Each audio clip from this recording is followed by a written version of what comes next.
Boa noite. Os irmãos Cravinhos, condenados pelo assassinato do casal von Richthofen, deixaram hoje a cadeia para passar o Dia das Mães com a família. Eles estão condenados a quase 40 anos de prisão. Os nossos repórteres conversaram com Christian. Suzane, que também foi condenada pela morte dos pais, ainda não tem esse direito à saída temporária. Da janela do carro a caminho de casa, Christian tem o primeiro contato com as ruas em quase 8 anos. Dá saudade de dirigir, principalmente pegar a estrada. Serão 5 noites fora da cadeia.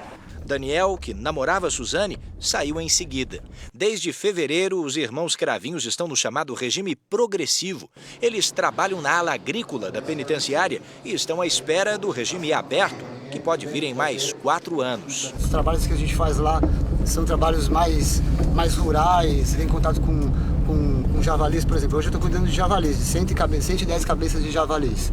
Então a gente trata, a gente limpa chiqueiro, sabe? A gente cuida toda a parte de jardinagem da unidade, a gente cuida de hortas, cuida do florestamento, de toda a grama, de toda a parte que tenha o verde, a gente que cuida. Então tem que recuperar o tempo perdido de uma maneira inteligente, uma maneira que seja boa para todos, não só para mim, né? Do endereço que entrou para a história policial brasileira, Christian diz que tenta não se lembrar. Mas foi bem aqui nessa rua, na mansão dos Richthofen, que ele e Daniel, com a ajuda de Suzane, executaram com golpes de barra de ferro o casal Manfred e Marísia. 10 anos e meio depois, condenado, Christian parece ter sua própria definição para o que aconteceu. O que foi feito foi uma atrocidade, foi um erro. Hoje, a própria imprensa, pela minha atitude, fez com que eu ficasse com esse estigma. Mas eu pretendo, tenho muitos projetos no qual eu quero mostrar para a sociedade o que aconteceu realmente foi um erro e que isso nunca retornará a acontecer. Putz, eu perdi o raciocínio. Em outro momento da entrevista, Christian também parece confuso e emocionado. É quando o carro vai chegando mais perto de casa, mais perto da filha. A gente fala que fica nervoso, mas quando a gente vê agora a estrada aqui, sabendo que está chegando perto do seu lar, você sabe que o coração fica bem apertadinho, fica até difícil de falar. Eu espero que eu possa preencher um pouco do vazio que eu deixei por muitos anos, mas espero muito mais a oportunidade, não só da minha família, mas de toda a sociedade, me dá a chance de reconstruir a minha vida, para que eu possa poder fazer também minha família feliz. O promotor que acompanha o cumprimento da pena de Christian e Daniel falou sobre o benefício concedido aos irmãos. Ao longo do cumprimento da pena, eles evoluíram, demonstraram merecimento para experimentarem um regime semiaberto. Ao contrário dos irmãos Cravinhos, Suzane tem fracassado em todos os pedidos feitos à justiça para alterar o regime de prisão. Ela tenta ganhar o direito de só dormir na cadeia. A última derrota foi em março. Um colombiano foi preso em flagrante no saguão do Aeroporto Internacional de São Paulo, em Guarulhos, depois de furtar a mala de um passageiro. Repare nesse homem de jaqueta de couro falando ao telefone. Ele é um ladrão só esperando o momento de agir. Mas o sistema de monitoramento do aeroporto de Guarulhos já está de olho nele. No balcão de check-in, ele observa os passageiros e as bagagens. Tenta pegar uma delas. Desiste.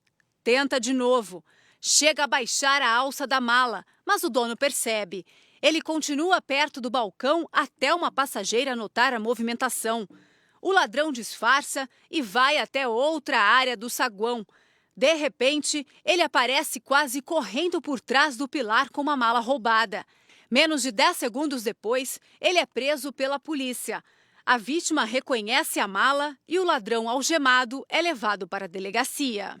O homem pretendia sair do aeroporto por aquela porta. Assim que foi abordado, ele confessou que a mochila não era dele. Disse para os policiais que um amigo o esperava em um carro prata do lado de fora. A polícia procurou essa pessoa, mas não encontrou. Luiz Alejandro Sainz é colombiano, mas mora no Brasil. A polícia investiga agora o envolvimento de outras pessoas no esquema. O dono da mala roubada é de Santa Catarina e nem percebeu o que tinha acontecido. Informou que foi furtado. Ele não acreditou. Ele procurou em volta, viu que estava sem a mochila dele. Essa não é a primeira vez que o colombiano é pego por furto. Luiz Alejandro foi preso em um shopping de São Paulo e estava em liberdade há 2 meses. Basta observar os passageiros por alguns minutos para entender por que os ladrões agem com tanta facilidade. Essa mulher deixa o carrinho cheio de malas longe da vista. Chega a dar as costas para a bagagem. Já esse outro passageiro simplesmente dorme. Sabe que aqui é um lugar de movimento, sabe que aqui é alguém está carregando alguma coisa de valor, e aí aproveita e então tem que ter cuidado. No Rio de Janeiro, 15 pessoas foram presas numa operação para acabar com o esquema de corrupção no transporte alternativo. Entre os detidos estão funcionários do Departamento de Transporte e policiais militares. Ainda era madrugada quando a polícia cercou a casa do suspeito de chefiar a quadrilha. É a polícia, hein? Luiz Carlos da Silva Ferraz não ofereceu resistência. Tangerina, como é conhecido, diz que é um mero fiscal de ponto do transporte alternativo. Tirando a faixa 700, 800 por semana. Mas na garagem dele, a polícia encontrou um carro zero e uma moto novinha. Para a polícia, Luiz Carlos é peça-chave de uma máfia que loteou o serviço clandestino de vans na região dos Lagos. Segundo a polícia, as cooperativas controlavam 200 veículos. Cada motorista era obrigado a pagar R$ 50 por dia. As investigações revelaram que parte desse dinheiro era usado para corromper policiais militares e agentes da fiscalização. Um depoimento que frisa que cada equipe ganhava R$ 2.000 para isso. O esquema de corrupção foi descoberto durante a investigação da morte de um motorista de lotação. Ivan Quintanilha, de 29 anos, foi assassinado depois de se desentender com o presidente de uma das cooperativas que atuam em Araruama. Ele teria discutido, brigado com concorrentes por passageiros. E isso teria sido o motivo do crime que tirou sua vida barbaramente. Cerca de 40 pessoas foram identificadas. 19 tiveram a prisão decretada pela Justiça. Nesta sexta, 15 foram detidas, entre elas PMs e funcionários do Departamento de Transporte Rodoviário. 4 revólveres e uma pistola que estavam com os suspeitos serão encaminhados para a perícia. A polícia quer saber se a bala que matou Ivan Quintanilha saiu de uma dessas armas.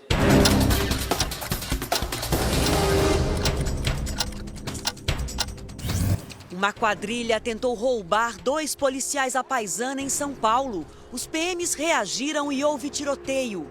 Um bandido morreu e um outro ficou ferido. Um menor que participou do crime foi apreendido.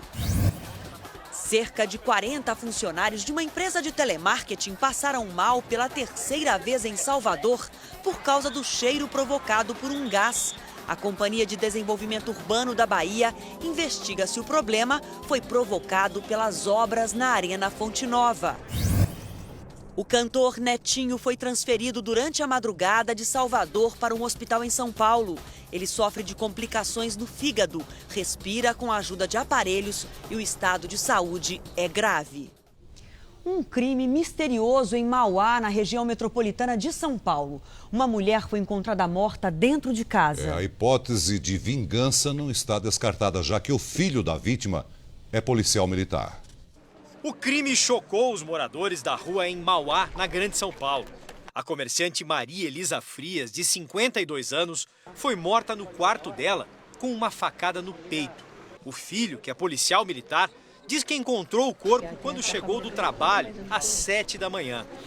Ele já chegou, ligou pro meu celular, desesperado, chorando. Falei, o que aconteceu, né? Aconteceu. Mataram a mãe. Alguns objetos, como vidros de perfume e documentos, sumiram da casa. O ex-marido de Maria Elisa, que é guarda municipal, disse que falou com ela pela última vez ontem à noite. Ela falou que estava tudo bem. Ela estava sozinha, né? Ele fica preocupado. A polícia não descarta nenhuma hipótese, mas como não há sinais de arrombamento na casa, acredita que o assassino possa ser alguém que Maria Elisa conhecia. Entre as evidências recolhidas pelos investigadores está uma luva cirúrgica suja de sangue que foi jogada na rua, aqui perto, na esquina. Segundo o delegado, ela é do mesmo lote de uma caixa de luvas que estava guardada no quarto do filho da vítima. A polícia também recolheu o computador da comerciante. Quer saber com quem ela se comunicava pela internet e se isso pode ter relação com o crime. Parentes de Maria Elisa dizem que ela era muito tranquila Não tinha inimigos, nem falava sobre qualquer relacionamento amoroso. A gente pensa um monte de coisa, pode ser assalto. Como o filho é policial e o marido trabalha na guarda municipal, a gente pode achar que pode ser vingança, um monte de coisa, porque quem queria matar ela? Ninguém. Uma boa mãe. Essa maldade aí. Se eu estivesse em casa aí não tinha acontecido isso. Cansada de esperar, uma mulher resolveu procurar por conta própria o assassino do filho. Depois de enfrentar riscos e confusões, ela conseguiu mandar o acusado finalmente para a cadeia. Ela não é policial, nem detetive, mas a ânsia por justiça fez Cíntia ajudar a solucionar o assassinato do filho. Em 2011, Tiago de Paula Menegusso, de 21 anos, foi morto com um tiro em uma festa rave. A polícia de Cachoeirinha indiciou o autor do homicídio, Everton Vieira da Silva, de 26 anos, que teve a prisão preventiva decretada, mas fugiu. Eles me disseram que o caso já estava no fórum, que era com o fórum. Então eu vi que ali eu não ia conseguir retorno e comecei a minha luta. Determinada, a mãe divulgou fotos do acusado na internet e buscou informações sobre o paradeiro dele. De tanto investigar, Cíntia descobriu que os familiares do acusado moravam aqui em Estância Velha, que fica a 50 quilômetros de Porto Alegre. Ela veio até a cidade e passou a vigiar a residência. A atitude despertou desconfiança da polícia. Cíntia foi detida e levada à delegacia, onde explicou toda a história. Nós diligenciamos e tivemos a competência de prender o delinquente. Em menos de uma semana, Everton foi preso em uma propriedade rural. Ele vai aguardar julgamento na cadeia. Eu cumpri para o meu filho a promessa de botar ele na cadeia. E isso me deixa feliz.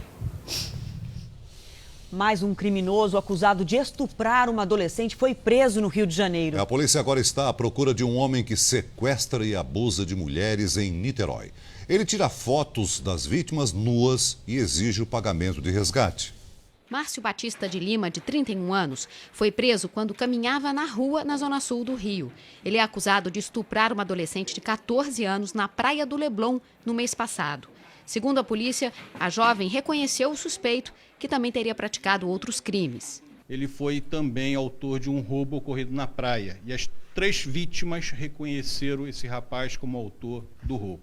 Casos de estupro aumentaram 36% no primeiro trimestre deste ano, em comparação ao mesmo período de 2012 em todo o estado. Mulheres também são alvo deste homem procurado pela polícia. Ele pratica sequestros em Niterói, região metropolitana do Rio. As câmeras de um ônibus mostram que ele usa o transporte público para levar as vítimas até o cativeiro. Segundo a polícia, o sequestrador tirava fotos das mulheres nuas e chegou a abusar sexualmente de algumas. Depois, para não divulgar as imagens na internet e liberar as vítimas, ele entrava em contato com a família e exigia o pagamento de resgate. O homem foi identificado como Lúcio Souza Silva e já esteve preso por roubo e tráfico de drogas. 8 mulheres procuraram a delegacia. Elas contaram que foram abordadas na rua e ficaram o tempo todo sob a mira de um revólver. A polícia acredita que outras jovens foram atacadas pelo criminoso de Niterói e espera que elas denunciem. Não tenham medo, é uma promessa vã que ele fez, ele não vai publicar nada na internet e nós vamos prendê-lo.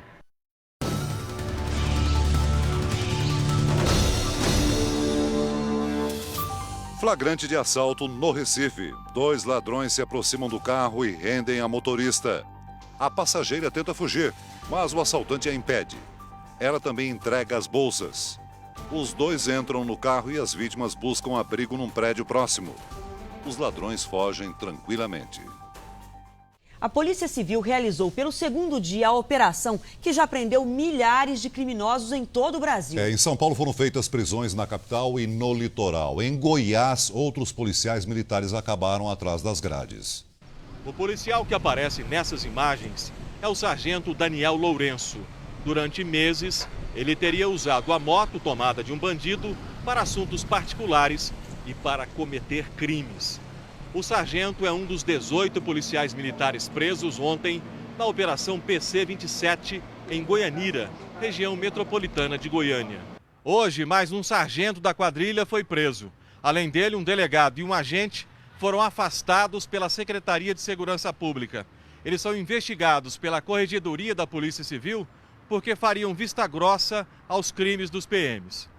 Outros 7 criminosos fariam parte da quadrilha. Um deles usava esta máscara quando assassinava pessoas em Goianira, cidade que tem apenas 40 mil habitantes. A polícia apreendeu armas, munição e computadores da quadrilha de militares, suspeita de roubo, tráfico e homicídios. Hoje a operação continuou em São Paulo. Mandados foram cumpridos em todas as regiões da capital.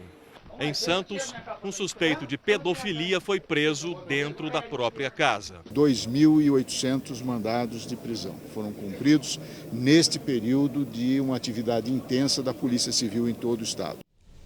A Polícia Federal prendeu funcionários públicos e empresários acusados de fraudar licitações públicas no Acre. Foram cumpridos 15 mandados de prisão. Entre os detidos estão 7 empresários da construção civil, o secretário de Obras do Acre e um sobrinho do governador Tião Viana, que ocupa um cargo público. Eles são suspeitos de desviar recursos destinados a obras no estado. Em 6 contratos analisados, a polícia constatou um desvio de 4 milhões de reais. Uma jovem vítima de sequestro toma uma decisão desesperada e se atira do carro em movimento. Ela foi rendida por 2 adolescentes em um dos shoppings mais movimentados de São Paulo. A jovem saiu do hospital direto para a delegacia. Ela teve uma fratura no pé. Eu estava indo para a academia e me abordaram. Ela foi rendida no estacionamento do shopping. 2 adolescentes armados entraram no carro dela e saíram juntos. Na rua, a jovem aproveitou um descuido dos assaltantes, abriu a porta e se jogou. Um atrás com uma arma na minha cabeça e um do meu lado. Além disso, estavam me aliciando. O de trás ficava falando, essa daqui é muito bonitinha pra gente entregar assim. Começou a me aliciar. Aí eu preferi me jogar e acabei me machucando. Os menores de 15 e 17 anos foram detidos pouco tempo depois. Eles estavam com o carro da vítima e bateram quando perceberam que estavam sendo perseguidos pela polícia. Com eles, foi apreendida uma arma de brinquedo. A polícia investiga se os adolescentes já conheciam a rotina da jovem, que é frequentadora de uma academia que funciona dentro do shopping. A suspeita é que eles pretendiam sequestrá-la. Os adolescentes alegam que gostaram do carro e que roubaram para se divertir. Eles estavam bem arrumados, acho que não desconfiou a segurança deles. Eles estavam os 2 bem arrumados, cabelos com gel.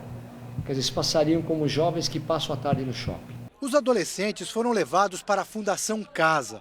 Em situações como essa, a polícia recomenda que as vítimas não reajam. A jovem disse que, por medo do pior, agiu sem pensar. O menor me levando, pra quê? Porque eles não respondem por nada. Poxa, passei uma situação, o que vai dar? Não vai acontecer nada. Bate-boca e gritaria no depoimento do ex-chefe do principal órgão de repressão da ditadura militar, a Comissão da Verdade. O coronel reformado Carlos Brilhante Ustra negou torturas e disse que a presidente Dilma era terrorista. Um ex-militar subordinado à Ustra disse à mesma comissão que o coronel exibia os cadáveres dos militantes nos porões do DOI-CODE como um troféu. Mesmo amparado por decisão judicial para não precisar falar, o coronel reformado Carlos Alberto Ustra respondeu a algumas perguntas e atacou a presidente Dilma. A nossa atual presidente da República hoje está lá na presidência da República, ela pertenceu a 4 organizações terroristas que tinham no seu programa isso, implantar o comunismo no Brasil. O coronel Ustra é acusado de comandar as torturas enquanto chefiou o DOI-CODE, maior órgão repressor da ditadura entre 1970 e 74. Este documento confidencial apresentado durante o depoimento mostra que 47 pessoas morreram nas dependências do departamento, mas o número pode chegar a 50. Lá dentro, 50 brasileiras e brasileiros foram mortos por divergir. Não é verdade, eles foram mortos pelo DOI, em combate, fora, na rua, dentro do DOI, nenhum. Reputo, o senhor não está certo no que o senhor está dizendo, está aqui publicado. O clima ficou ainda mais tenso quando um dos integrantes da comissão propôs uma acariação entre Ustra e o vereador de São Paulo, Gilberto Natalini, que contou momentos antes ter sido torturado pelo coronel. Não faço acariação com esse terrorista. Não faço! Eu não sou terrorista, viu, coronel? Terrorista é o senhor, torturador. Terrorista é o senhor. As acusações contra o coronel também foram reforçadas pelo ex-agente do DOI-CODE, Marival Chagas, que trabalhou com Ustra por 4 meses. Não só tinha acesso livre, como participava de tortura.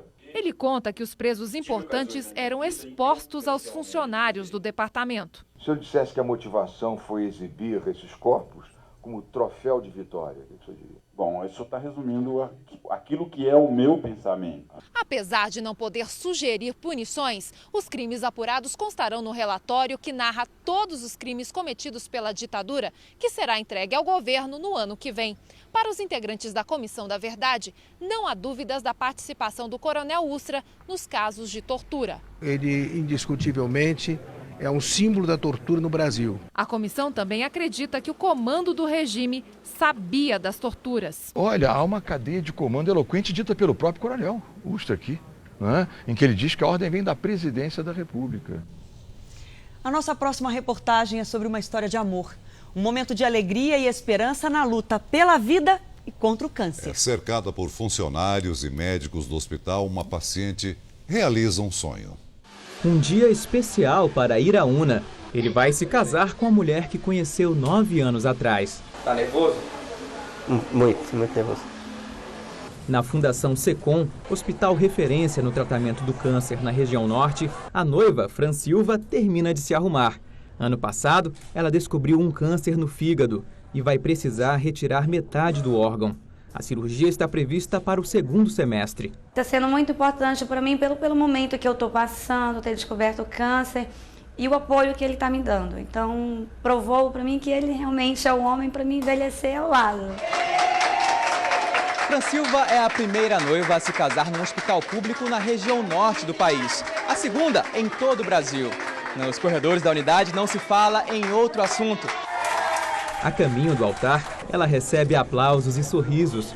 A recepção do hospital ficou lotada de amigos, pacientes e funcionários que acompanharam a cerimônia. Que Deus dê essa bênção de ela poder ainda compartilhar ainda muito tempo com a sua família. Sonho realizado. O que falta agora? Minha casa. Minha casa própria e a cirurgia. Em nome de Jesus, minha saúde, né? Acima de tudo.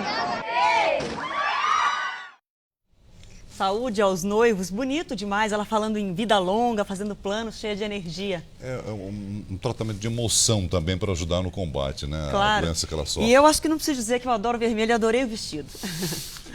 A Justiça do Rio de Janeiro concedeu liminar que impede o consórcio formado pela empresa IMX, do bilionário Ike Batista, de administrar o Maracanã. A decisão vale até o julgamento de uma ação do Ministério Público que aponta irregularidades na concessão do estádio. Nos Estados Unidos, testes de DNA confirmam que Ariel Castro, o homem que manteve 3 mulheres em cativeiro por 10 anos, é o pai da menina que também foi libertada. A menina tem 6 anos e é filha de Amanda Berry, sequestrada em 2003. O FBI ainda vai verificar através do material genético se Castro está ligado a outros crimes no país. Em entrevista à rede CNN, uma das filhas dele contou que Ariel mantinha partes da casa fechadas e afirmou: "Nunca mais quero vê-lo." Michelle Knight, a única vítima que ainda estava internada, recebeu alta hoje do hospital.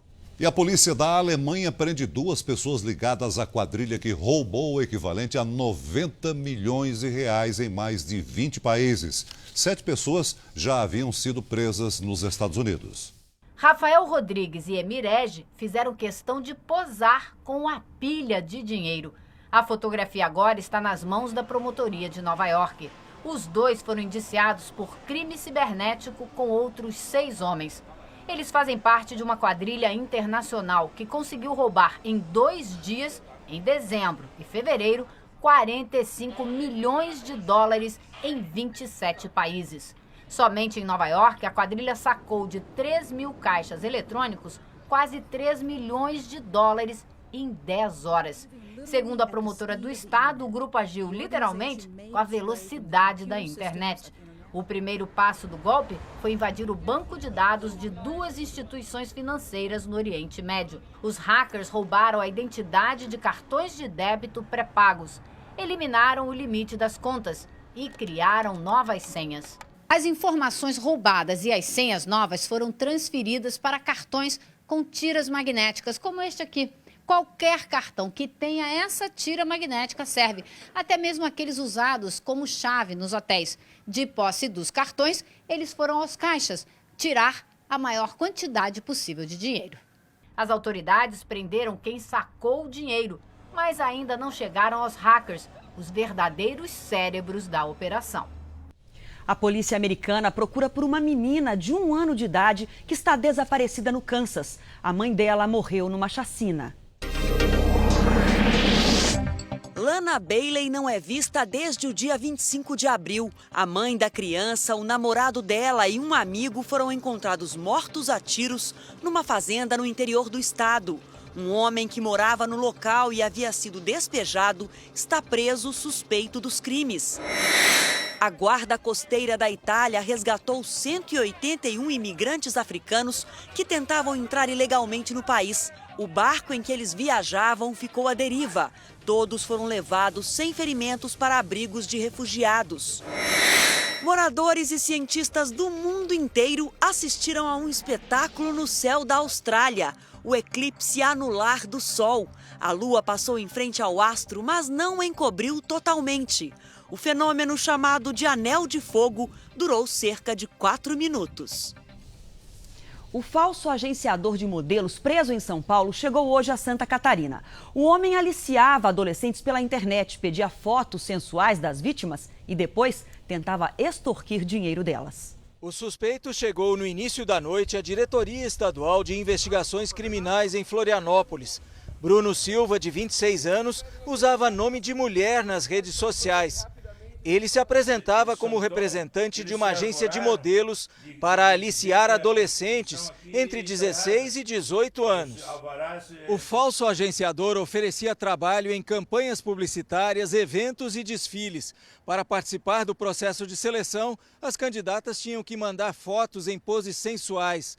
Sem saber que se tratava de um golpe, algumas jovens chegaram a posar de lingerie e até sem roupas.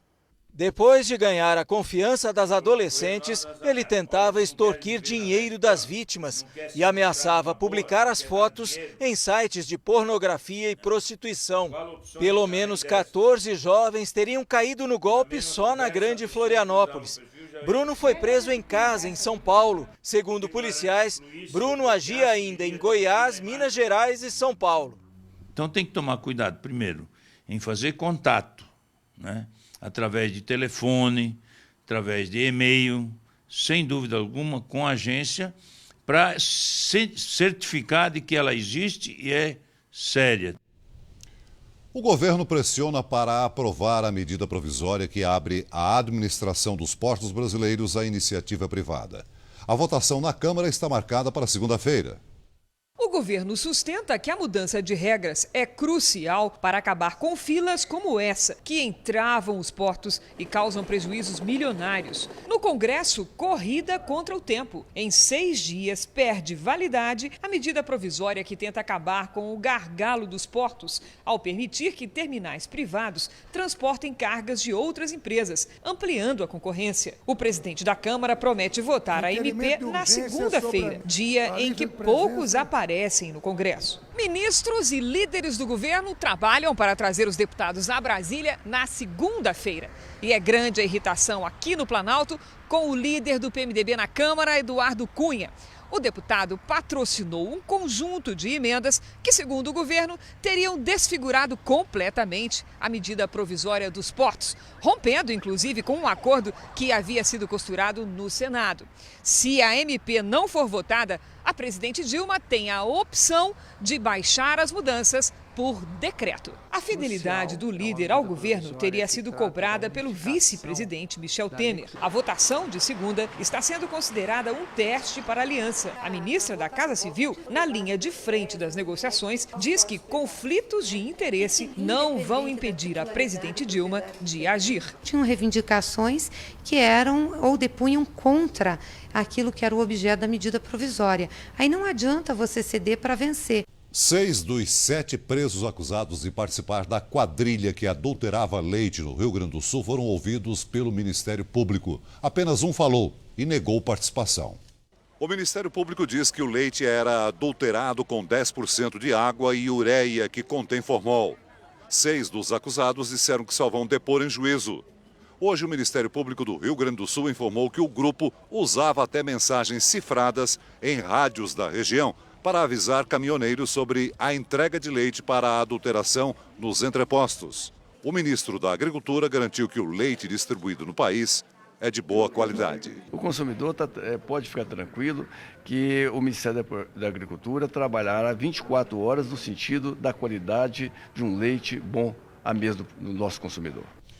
Os índios que ocupavam o canteiro de obras da usina hidroelétrica de Belo Monte, no Pará, deixaram o local atendendo a uma determinação da Justiça. Eles questionam a construção da hidrelétrica e ameaçam retomar os protestos. O ritual é uma forma de manifestação dos indígenas das regiões do Tapajós e do Xingu, no Pará. Não houve nenhuma negociação. Nós apresentamos a nossa pauta de reivindicação. Eles alegam que não foram consultados sobre a construção da usina hidrelétrica de Belo Monte e, por esse motivo, invadiram o canteiro de obras no começo do mês. A Justiça atendeu a um pedido da Norte Energia, empresa responsável pela obra, e autorizou a reintegração de posse, mas voltou atrás da decisão. O Tribunal Regional Federal suspendeu o mandado de reintegração de posse contra os índios por 24 horas e determinou que eles saíssem do local de forma pacífica. A decisão atende a um pedido do Ministério Público Federal. Depois de 8 dias, os indígenas deixaram o canteiro de obras. A Presidência da República chegou a enviar uma carta em que propõe uma agenda de negociações com os índios. É um direito de participar previamente, antes do empreendimento.